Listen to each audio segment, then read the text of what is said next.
Хәерле көн, Татарстан. Саулармысыз, хөрмәтле телевизор караучылар. Бүген 26 май иртәсендә мин Айзилә Батырханова һәм тапшырубызның иҗат төркеме безнең белән булган һәр тамашачыга күтәренке кәеф, уңышлы эш кенә телибез. Бу көн тарих битләрендә нинди вакыйгалар белән истәлекле? Бергәләп барлык.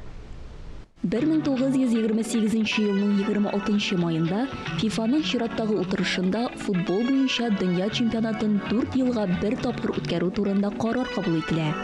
Соңгы тапкыр ул 2018 елда Россиядә узды һәм футбол буенча дөнья кубогын Франция алды. Киләсе чемпионат 2022 елда Катар илендә узачак. 26 май көнне Алтайда кар барсы көнен билгеләп үтәләр. Аның максаты бу төр җәнлекләрне саклап, аларга игътибарны арттыру.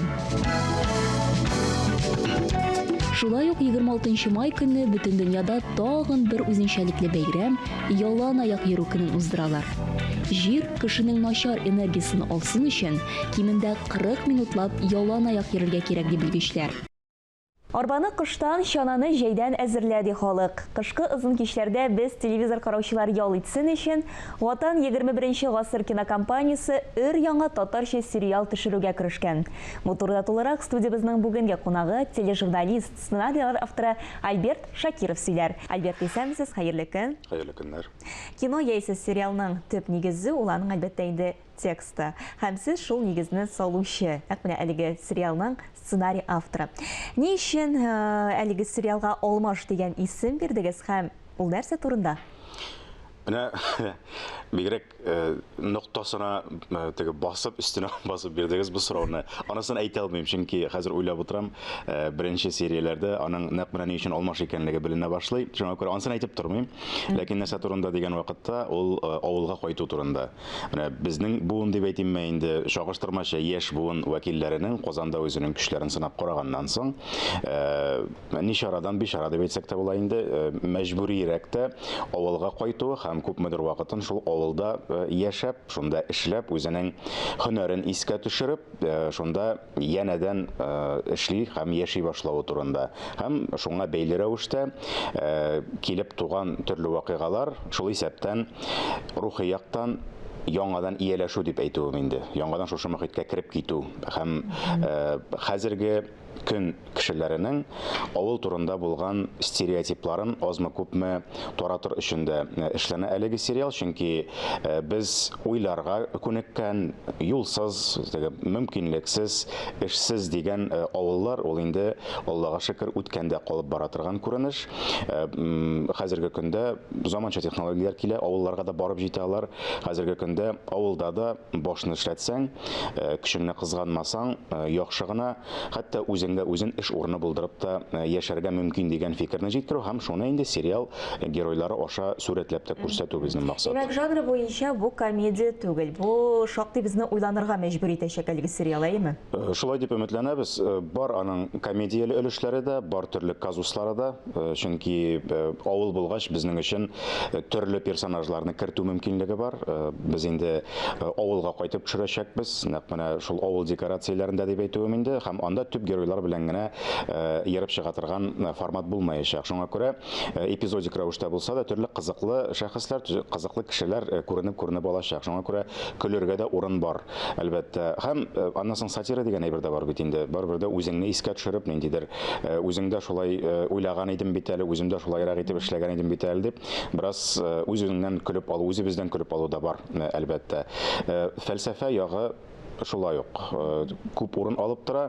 Ул уйландыра торган әйбер, һәрберебез дә билгеле бер яшькә җиткәч, менә ул татарлар өчен аеруча нигез, тамырлар, туган як, аннан соң менә шул нигез йорты инде әти-яне янына кайту дигән әйберләр ул актуальләшә.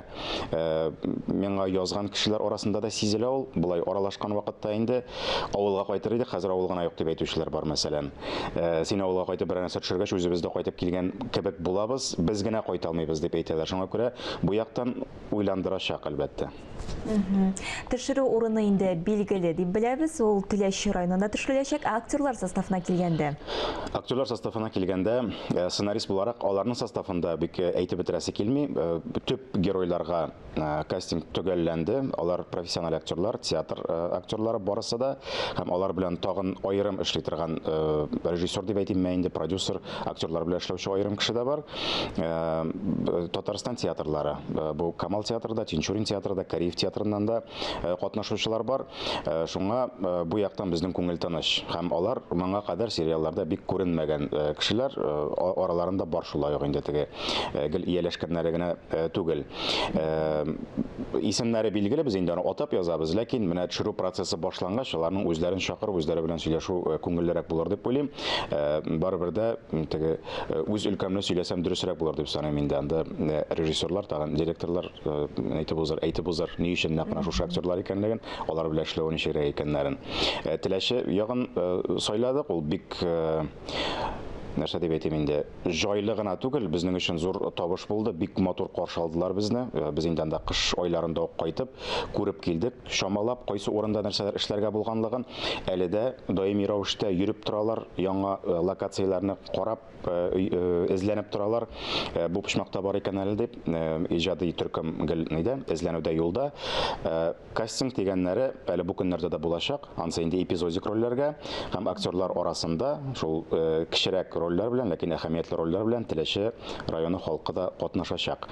Аларга да язып калдырган, нәкъ менә үзләре турында, үзләре әйтә торган, үзләре тасвирлый торган өзекләре бар сериалда шулай ук. Шуңа күрә монда төшерү урыны гына түгел, гомумән сериалның рухы ягыннан да, бизәлеше ягыннан да бу төбәкнең урыны зур булачак. Альберт, без инде беләбез, сезне тележурналист буларак бик яхшы тапшыруларыгызны карап барабыз, һәм инде менә күптән түгел сезне Камал театры сәхнәсендә Сәфәр спектакле шулай ук бик зур уңыш казанып куелды. Менә сериаллар төшерү һәм инде менә аларга сценарий язу миңа калса сезнең беренче тәҗрибәгездер. Монсы беренчесе түгел, монсы өченче сериал төшерәбез икән инде без Ватан 21 гасыр кинокомпаниясе белән, һәм менә кайчан бу Татарстан Республикасы президенты каршындагы татар телен саклау һәм үстерү комиссиясе эшчәнлеген башлап җибәрде. Менә шуның белән бу сериаллар һәм фильмнар темасы яңадан актуальләшеп кирип китте. Аларны җитештерү. Һәм менә шушы дәврдә без инде якынча шушы 3 ел эчендә 3 сериал җитештергәнбез. Беренчесе аның Рәхәт яшибез дип аталган ситком, ансы инде комедия форматында. Анда мин бер генә серия яздым, анда кирип китү генә иде. Аннан соң менә күптән түгел генә булыбызда бер хәл. Фирая апалар уйнаган, Радик Бариевлар уйнаган сериал. Менә хәзер инде менә монсы өченчесе һәм дәвамлы булыр дип уйлыйм. Шуңа ничектер көтелмәгәндә кирип китеп булмады. Пьеса язганчы сериал язып караганмын икән дип менә әле генә уйлап куйдым. Шуңа ничектер әле монда яңарак өлкә дигәне ул шушы драматургия һәм пьеса, театр өлкәсе. Сериал сценарийлары һәм фильм, кыска метражлы фильмнар сериалларына килгәндә, алар ничектер менә шулай әзерләнеп килгән икән инде моңа кадәр дә. Һәм менә шул вакытына туры килгән күрәсең. Һәм менә нәрсә әйтә аласыз? Безнең татар сериалларының уңышы нәрсәдә икән? Сериалларның уңышы тамашачыда дип уйлыйм мин. Бүгенге көндә телевидение без бар икән, татар телендә сөйләп тора торган телевидение бар икән, ул безнең өчен, татар халкы өчен менә дигән эш коралы һәм тамашачыга чыгу юлы. Татар фильмнарын һәм сериалларын хәзерге үсеш дәврендә кинотеатрлар белән генә дә аклап бетереп яки тамашачыга җиткереп бетереп булмый. Монысын ачыктан ачык әйтергә кирәк. Шуңа күрә безнең эш тәртибе һәм форматы ул бүтәнчәрәк булырга тиеш.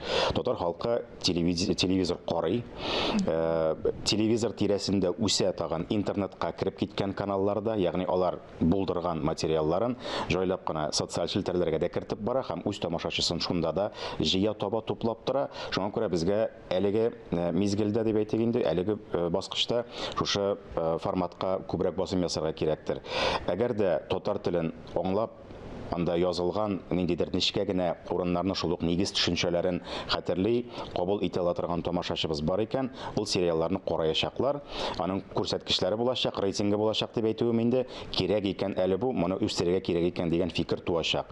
Караучы һәм аңлаучы, кабул итә белүче кеше калмый икән, менә ансы инде бик аяныч булачак. Бүгенге көндә шортлар тудырылган һәм мин аны өметле карыйм киләчәгенә, чөнки шушы Ватан 21 гасыр кинокомпаниясе белән анда инде язылып куйган, мәсәлән, документаль тарихи-ирак дигән юнәлештәге нәрсә инде ул әзерләнгән шундый кыска эчтәлектәге әйберләр бар, синопсислар дип әйтик инде. Шуңа эшләргә мөмкинлек бар. Иң мөһиме тамашачыга барып җитеп барсын. Әлегә менә аеруча бер хәл сериалы күрсәткәнчә килеп чыга, кабул итәләр һәм карыйлар. Шуңа монда менә телевидениегә тотынырга һәм телевидение тирәсендәге менә шул үзенең җиткерү алымнарына таянырга дип уйлыйм инде. Бик зур рәхмәт, Альберт, бүгенге иртәгезне безнең белән башлаганыгыз өчен. Без инде әлбәттә әлеге сериалны түземсезлек белән көтәбез һәм Алла буерса, кышкы озын кичләрдә Алмаш сериалын бергәләп карап, бергәләп күзәтербез дип өметләнәбез. Амин, рәхмәт. Без тапшыруыбызны дәвам итәбез. Камал театрында күренекле шагыйрь Зөлфәтнең тууына 75 ел тулуга багышланган әдәби музыкаль кичә узды. Чараны хәбәрчебез Ләлә Зайнуллина да күреп кайтты.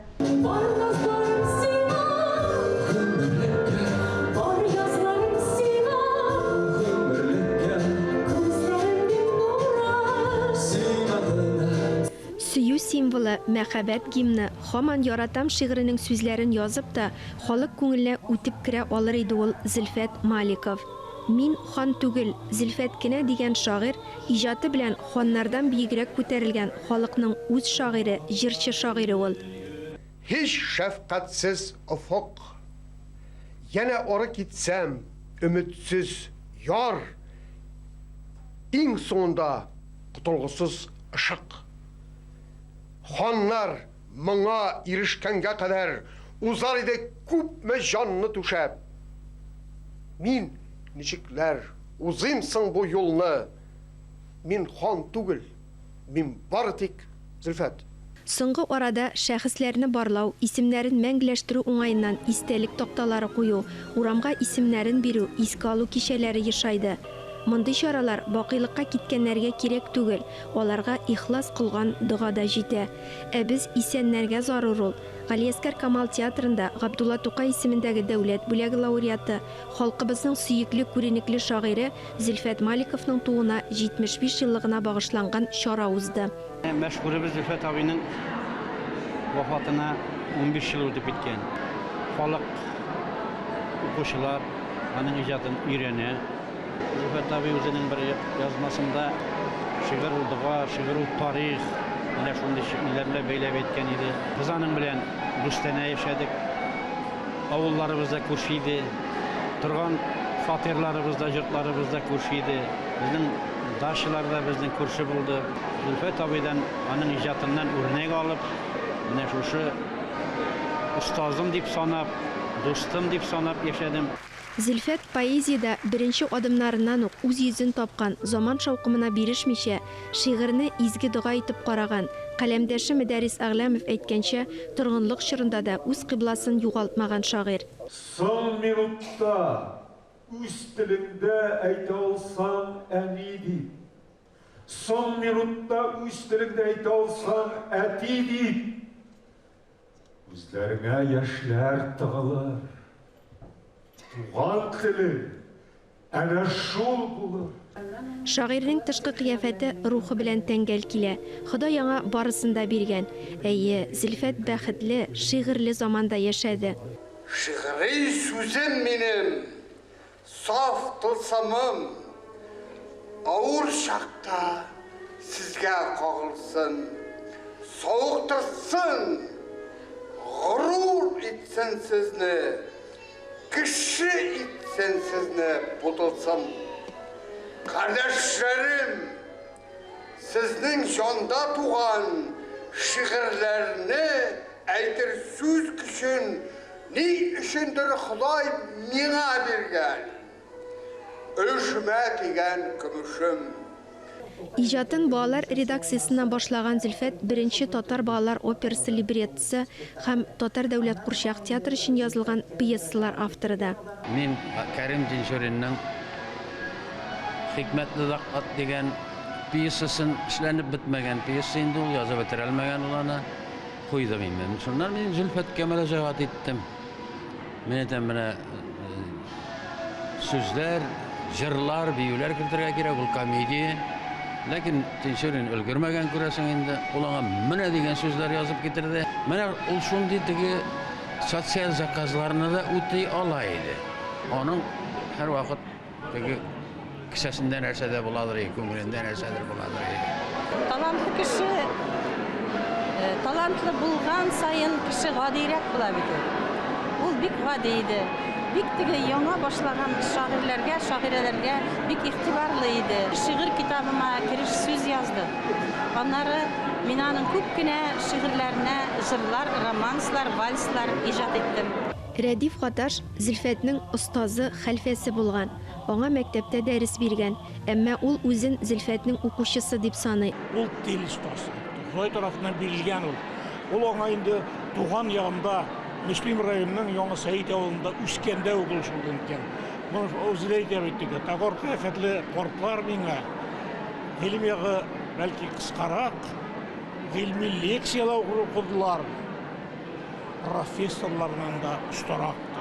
Ягъни менә тормыш, гыйлем авылдан килгән, менә шул хәтләрне тел дия аны үстергән.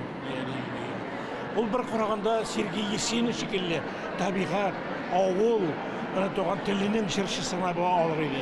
Ләкин ул үзенең авыр заманның тормышын яктыртуга нәкъ менә Усман Евтушенколар шикелле, Васильевскийлар шикелле трибун шагыйрь иде. Татар халкы һәм ул яклаган татар теле яшәгәндә Зөлфәтнең зурлыгы ортагына бара. Юбилей кичәсенә Санкт-Петербургтан да кунаклар килгән иде. Бик оригинальный кеше, бик экспрессивный, ачык кеше, үзенең уйларын качырмыйча сөйли. Аның күңел турында милләт гаме утыра иде. Һәм ул башка кешеләрдән үзенең бунтарлыгы белән, романтиклыгы белән, хислелеге белән гаять дәрәҗәдә аерылып тора иде. Йөрәгемне былбыл чакты дип язды шагыйрь, ә аның шигырьләре татар халкының йөрәген чакты. Гасырлардан гасырларга узып бара безнең Зөлфәт абыебыз. Аның шигырьләре бишек җырларына әверелеп, яңа буынны тәрбияли.